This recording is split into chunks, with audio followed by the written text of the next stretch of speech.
Dong चुल और उसका दोस्त क्योंग अब मछली डिलीवरी कंपनी पर काम कर रहे हैं।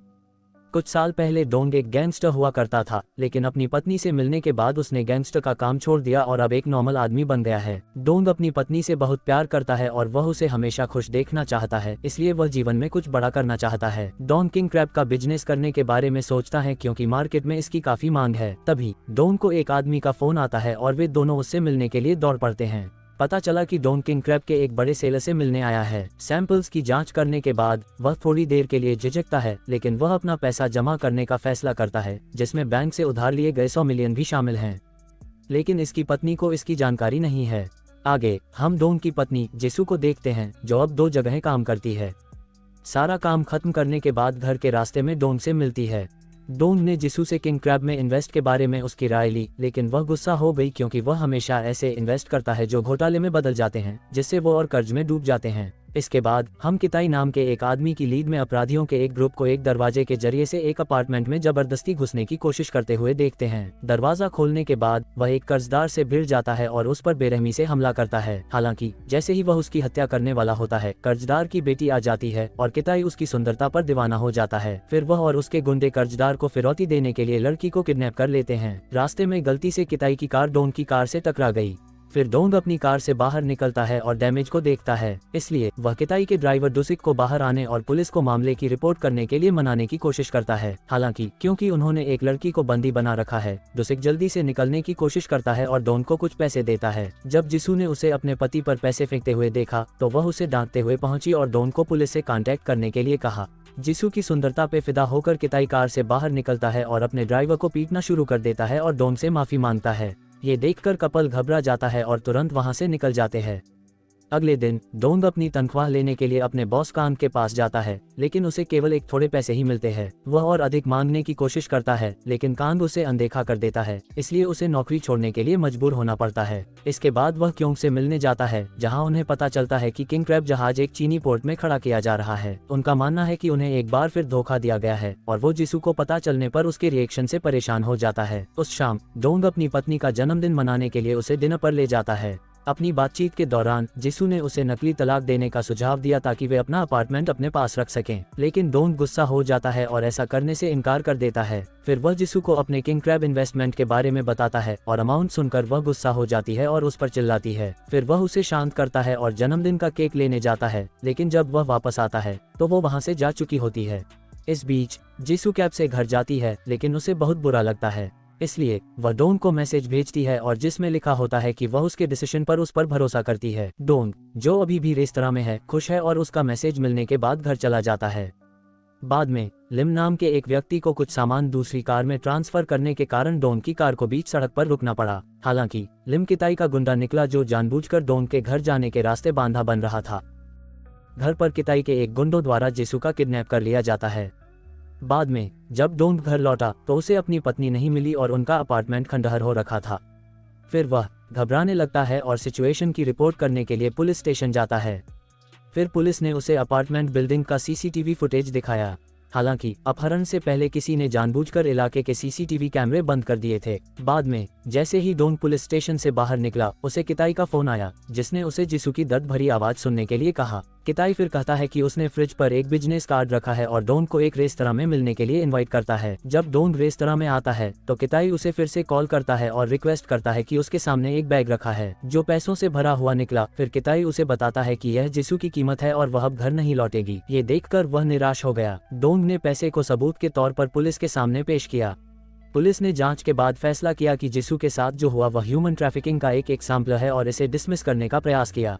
डोंग समझता है कि पुलिस किडनैपिंग को सीरियस नहीं ले रही है। तब उसे पता चलता है कि उसकी पत्नी की तरह शहर की कई दूसरी लेडीजों को भी ले जाया गया है और कोई भी जीवित नहीं मिली है। ये देखकर उसने मामले को अपने हाथों में लेने का फैसला किया और अपने दोस्त क्योंग से संपर्क करके बिया नामक एक निजी जासूस के साथ मीटिंग की तैयारी की। क्योंग ने उसे सूचित किया कि बिया बहुत ज्यादा पैसे मांग रहा है, जिसे वे अफोर्ड नहीं कर सकते क्योंकि उन्होंने पुलिस को किताई के पैसे भी दे दिए हैं। डोंग फिर से अपने बॉस कांग से मिलने जाता है और अपना पूरा पेमेंट मांगता है। हालांकि हमेशा की तरह कांग ने उसकी पूरी रकम देने से इनकार कर दिया और उसे डांटा। उसके आदमी डोंग को धक्का मारना शुरू कर देते हैं, लेकिन वह उनमें से हर एक से लड़ता है। जब कांग डोंग की ताकत देखता है तो घबरा जाता है और उसका सारा पैसा चुका देता है। इसके बाद डोंग और क्योंग प्राइवेट जासूस बिया से मिलने जाते हैं और उससे मदद मांगते हैं।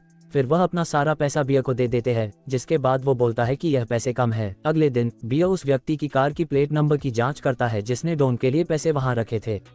सीसीटीवी को रिव्यू करने के बाद आखिरकार उन्हें पता चला कि कार का मालिक कौन था और वे उससे मिलने के लिए आगे बढ़े। उस आदमी से पूछताछ के बाद पता चला कि उसने अपनी कार की नंबर प्लेट एक सट्टेबाज को बेच दी है, क्योंकि उसे जुए की लत थी। इसलिए तीनों एक सीक्रेट जगह पर गए जहां उस व्यक्ति ने अपनी प्लेट बेची थी। उन्हें एक लेडी के पास ले जाया जाता है जो पूछती है कि क्या उन्हें गाड़ियों के नंबर प्लेट चाहिए या ड्रग्स। जब उसे पता चलता है कि वे उसके कस्टमर्स की इन्फॉर्मेशन निकालना चाहते हैं तो वह मान लेती है कि वे पुलिस हैं और अपने लोगों को उन पर हमला करने का ऑर्डर देती है। हालांकि डॉन उन्हें एक एक करके पीटता है, जिससे लेडी हार कर उसे वह इन्फॉर्मेशन देने के लिए मजबूर हो जाती है जिसकी उसे जरूरत होती है। शाम को बुकी के द्वारा दिए गए बिजनेस कार्ड के आधार पर डॉन एक नाइट क्लब में जाता है। हालांकि बिजनेस कार्ड पुराना हो गया है और नाइट क्लब का मालिक बदल गया है। पार्किंग के दौरान उसने एक वैन को देखा जिसमें एक आदमी और कई लेडीज बाहर निकल रही थीं। वह आदमी लिम निकला जिसने डॉन को उसके फ्लैट पर जाने से रास्ते में रोका था।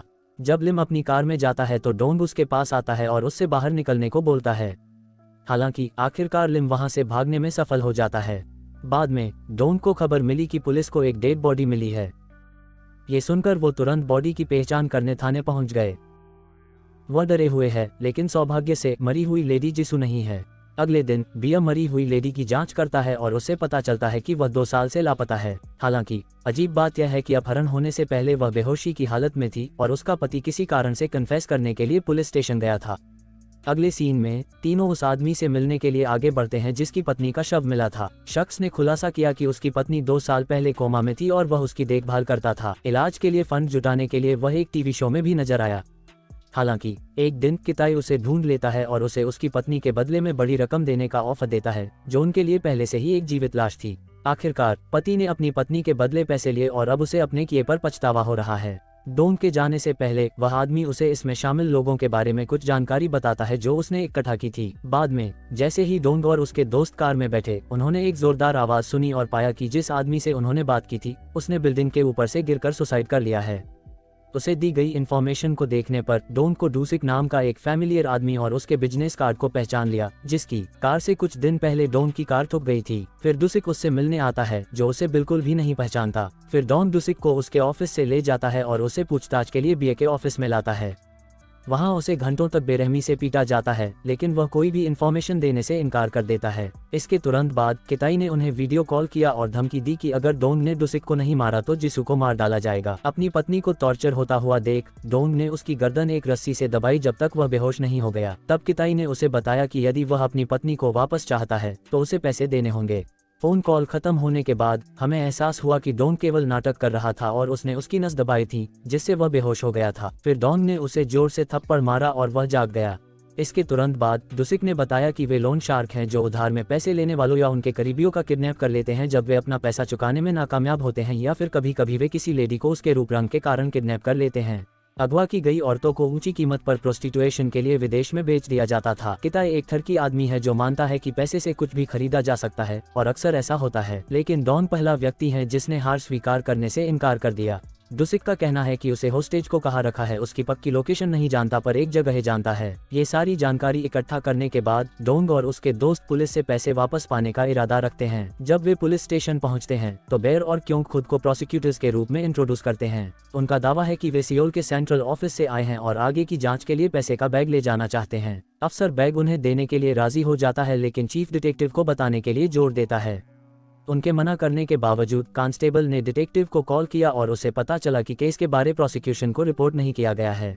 डोंग बाहर सुनता है और महसूस करता है कि उसका पर्दाफाश हो गया है। उसने पुलिस जासूसों का ध्यान भटकाने के लिए उनमें से एक की कार को उड़ा दिया। आखिरकार वे पैसे लेकर भागने में सफल रहे। अगले सीन में कई किडनैप लेडीज को किताई के ग्रुप द्वारा कैद दिखाया गया है। किताई लिम पर गुस्सा है और एक औरत के साथ दुर्व्यवहार करने के लिए उसे बात से पीटता है। कुछ ही समय बाद उसे डोंग से खबर मिलती है कि उन्हें पैसा मिल गया है, इसलिए वह डोंग को एक्सचेंज के लिए अपने छिपने की जगह पर मिलने के लिए इनवाइट करता है। फोन रखने के बाद किताई ने अपने आदमियों को अपने पैसे मिलने के बाद डोंग को मारने का ऑर्डर दिया। जिसू को खिड़की अजीब दिखाई देती है और उसे पता चलता है कि इसे हाल ही में बनाया गया है। उसने और एक दूसरी लेडी ने कवर को फाड़ दिया और खिड़की की कुंडी को जबरदस्ती खोलने की कोशिश की। वे एक छोटी सी जगह बनाने में कामयाब हैं जिसके जरिए से जिसू भाग जाती है, लेकिन जैसे ही छोटी लड़की निकलने वाली होती है, एक गैंग मेंबर उसे रोकता है। जिसू भागना जारी रखती है और किताई भी उसे ढूंढने निकल पड़ता है। वह मेन रोड की ओर भागती है और एक आदमी से मिलती है और रिक्वेस्ट करती है कि वह उसे नजदीकी पुलिस स्टेशन ले जाए। थोड़ी देर बाद कार थाने के सामने ट्रैफिक में फंस जाती है। हालांकि जैसे ही जिसू दौड़ने के लिए कैब से बाहर निकलती है, वह लगभग दरवाजे तक पहुंचती है, तभी किताई की कार उसके सामने रुकती है और वह उसे पकड़ लेता है। डोंग और उसके दोस्त आखिरकार उस जगह पर पहुंचते हैं जहां औरतों को किडनैप करके रखा जा रहा था। डोंग इमारत में भागता है और टॉप पर जाता हुआ रास्ते में आने वाले सभी लोगों को पीटता है। इस बीच दूसरी लड़कियों को किडनैपरों द्वारा कहीं और शिफ्ट करने की तैयारी की जा रही है। लिम, जो एक कमरे में है, बाहर शोर सुनता है और जांच करने के लिए बाहर भागता है, लेकिन डोंग उसे पीटता है। इस बीच बेयर और क्यों किडनैप औरतों को रिहा कर देते हैं और पुलिस जल्द ही पहुंचती है और किडनैपरों को गिरफ्तार कर लेती है। डोंग अपनी पत्नी की तलाश करता है। उसे पता चलता है कि वह खिड़की से भाग गई है। वो उसे ढूंढने निकलता है और रास्ते में उसकी टक्कर किताई की कार से हो जाती है, जिसमें जिसू भी है। डोंग कार को रोकने की कोशिश में उसका पीछा करता है। उसे देखकर किताई ने ड्राइवर से तेजी से चलाने को कहा, जब तक की टक्कर न हो जाए, जिससे डोंग की कार पहाड़ी से नीचे फिसल जाती है। इसके बाद किताई कुल्हाड़ी पकड़ लेता है और डोंग पर हमला करने के लिए आ जाता है। वह विंडशील्ड तोड़ देता है, लेकिन डोंग कहीं नहीं मिलता है। कुछ देर बाद डोंग ने उसे नीचे खींच लिया और उसे मुक्का मारना शुरू कर दिया। थोड़ी देर बाद डोंग ने किताई को बाहर फेंक दिया और किताई ने माफी मांगने का नाटक किया और आत्महत्या करने की धमकी भी दी। हालांकि डोंग ने उसे रोक लिया और उसे पीटना जारी रखा। एक बार जब किताई बेहोश हो गया तो डोंग दौड़कर अपनी पत्नी के पास गया और उसे जगाया। जैसे ही पुलिस मौके पर पहुंचती है तो दोनों खुशी में एक दूसरे के गले लग जाते हैं। इस घटना के बाद किताई और उसके पूरे गिरोह को गिरफ्तार कर लिया जाता है, जबकि डोंग की कहानी को हेडलाइन बनाया जाता है क्योंकि उसे एक हीरो के रूप में सम्मानित किया जाता है। इस बीच किंग क्रैब की शिपमेंट आखिरकार कोरिया पहुंच जाती है। सौभाग्य से ये डोंग के लिए बेहद प्रॉफिट वाला इन्वेस्टमेंट साबित हुआ और आखिरकार वह अमीर बन गया। जिसू और डोंग ने अपने नए रेस्तरां में एक साथ किंग क्रैब खाकर अपना जन्मदिन मनाया।